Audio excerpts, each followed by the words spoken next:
తీసుకుంటారు. But when speaker calls తప్పకుండా minister గారు అక్కడ ఉన్న సందర్భం ఉంది. అయినా సభ గౌరవాన్ని హుందాతనాన్ని దృష్టిలో పెట్టుకొని నేను వదిలేస్తున్నాను.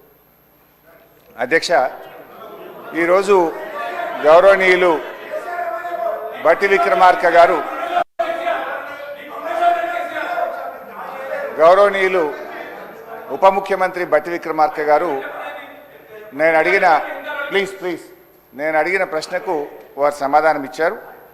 రాష్ట్ర ప్రభుత్వం ఎఫ్ఆర్బిఎం కింద తీసుకున్న అప్పులు 51,277 కోట్లని చెప్పారు. అఫ్కోర్స్ ఈరోజు ఉదయం నేను రిజర్వ్ బ్యాంక్ ఆఫ్ ఇండియాది కూడా రిపోర్ట్ తీసుకున్న పొద్దున్నే నెట్లో. ఈరోజు కలిపితే ఇంకో 3,000 కోట్లు పెరిగింది. ఆల్రెడీ ఇంతకుముందే 2003వ తారీఖు 5వ తారీఖు తీసుకున్నారు. ఇవాళతో కలిపితే ఇంకో 1000 పెరిగింది. 55,277 కోట్లు ఎఫ్ఆర్బిఎం కింద తీసుకున్నారు. కార్పొరేషన్ గ్యారంటీల కింద 61,991 కోట్లు తీసుకున్నారు. 10,099 కోట్లు గ్యారంటీ లేకుండా తీసుకున్నారు. మొత్తంగా కాంగ్రెస్ పార్టీ ఏడాది పాలనలో చేసిన అప్పు ఎంత అంటే 1,27,208 కోట్లు. ఒక్క ఏడాదిలో వీళ్ళు చేసిన అప్పు 1,27,208 కోట్లు.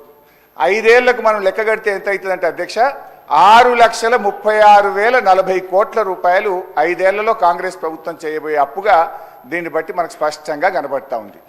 ఇకపోతే అధ్యక్ష, ఈ మధ్యకాలంలో కాంగ్రెస్ పార్టీ నాయకులు వైట్ పేపర్, కాంగ్రెస్ పార్టీ పెట్టిన వైట్ పేపర్ బుక్ కూడా తెచ్చాను అధ్యక్ష.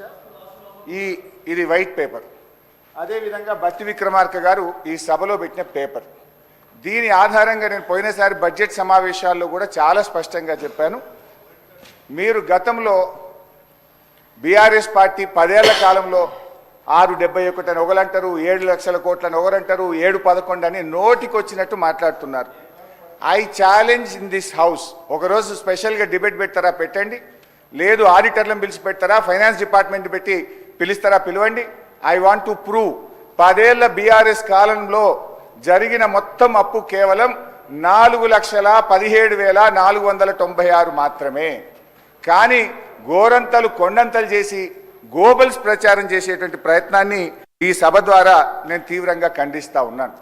గతంలో గౌరవనీయులు బట్టి విక్రమార్క గారు ఎన్నికల ముందు ఆదాయాన్ని సమకూర్చడంలో కాంగ్రెస్ పార్టీకి అపారమైనటువంటి అనుభవం ఉంది, హామీలన్నీ నెరవేర్చడం మాకు పెద్ద సమస్యే కాదు అని ఎన్నికల ముందు చెప్పారు. వీడియో కూడా ఉంది, కావాలంటే పంపిస్తాను. ఇప్పుడు అధికారంలోకి వచ్చిన తర్వాత ఏమైంది, ఏడాది అయింది, హామీలు ఎప్పుడు అమలు చేస్తారంటే అప్పుల పేరు చెప్పి తప్పించుకునేటువంటి ప్రయత్నం చేస్తున్నారు. ఒక అబద్ధాన్ని 100 సార్లు చెప్తే నిజమైతే అనే విధంగా గోబల్స్ ప్రచారం చేస్తూ ఉన్నారు. అందుకే ఈ శాసనసభ వేదికగా సభ్యులకు రాష్ట్ర ప్రజలకు కూడా ఈ 7 లక్షల కోట్ల అప్పు అని కాంగ్రెస్ పార్టీ చేస్తున్న ప్రచారం తప్పు అని ఈ సభ ద్వారా రాష్ట్ర ప్రజలకు నేను తెలియజేయదలుచుకున్నా అధ్యక్ష. ఆర్బీఐ కంటే గొప్ప వాళ్ళు అయితే ఉండరు అధ్యక్ష. ఇన్ఫ్యాక్ట్ అధ్యక్ష, ఈ 4,17,496 కోట్లలో కూడా 10 ఏళ్ల బీఆర్ఎస్ పాలనలో 4-5 ప్రత్యేకమైన విషయాలు ఉన్నాయి. 2 వరుస కరోనా సంవత్సరాలు రావడం వల్ల కేంద్ర ప్రభుత్వం అప్పుడు మొత్తం దేశం యొక్క ఎకానమీ అతలాకుతలమైంది. మీరు రాష్ట్రాలు 1.75% అదనంగా అప్పులు తీసుకోండి, క్యాపిటల్ ఎక్స్పెండిచర్ చేయండి అని కేంద్ర ప్రభుత్వం చెప్పడం వల్ల మనము తీసుకున్నటువంటి అప్పులు కూడా ఉన్నాయి. ఇది కాకుండా ఉదయ్ స్కీమ్ ద్వారా, సార్ లెట్ మీ కంప్లీట్, ఆ తర్వాత అని చెప్పమనండి. Let me complete. Speaker sir, Harish Rao గారు సభలో చాలా సంవత్సరాల నుంచి ఉన్నా అని చెప్తా ఉన్నారు. వారికి అన్ని రూల్స్ తెలుసు, నిబంధనలు అన్నీ తెలుసు. క్వశ్చన్ అవర్లో క్వశ్చన్ అడుగుతారు, సమాధానం చెప్తాం. క్వశ్చన్ ఉంటుంది కానీ వారు షార్ట్ డిస్కషన్ లాగా ఉపన్యాసం చెప్పుకుంటూ పోతా ఉన్నారు. మరి వారికి అనుభవం లేకనా, కావాలని సభను తప్పుదోవ పట్టించడం కోసం చేసే ప్రయత్నమా? మీరు అడిగారు, ఈ అప్పుల పైన మీరు తప్పుదోవ పట్టిస్తూ ఉన్నారు, గోబల్స్ ప్రచారం చేస్తున్నాం, ఏదంటే సభలో చర్చ పెట్టండి. ఎస్, మేము రాగానే సభలో చర్చ ఉండాలనే వైట్ పేపర్ పెట్టా మీరు చేసిన తప్పులు అన్నింటినీ.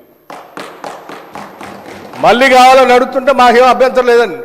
మేము అసలు పూర్తిగా ఈ సభకి రాష్ట్ర ప్రజలకి వాస్తవాలన్నీ తెలియాలనేటువంటి ఆలోచనలో స్పష్టంగా ట్రాన్స్పరెంట్గా ఉన్న గవర్నమెంట్ ఇది.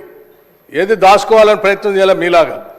సో మీరు వాళ్ళ చర్చ పెడదామన్నా ఫైన్, షార్ట్ డిస్కషన్కి వీఆర్ రెడీ. మీరు ఏదో ఏ ఫామ్లో ఇస్తారో ఇవ్వండి, గౌరవ సభాపతి గారికి ఇవ్వండి, వారి అనుమతితో వారు ఇస్తే టైం ఇస్తే we are ready to debate sir.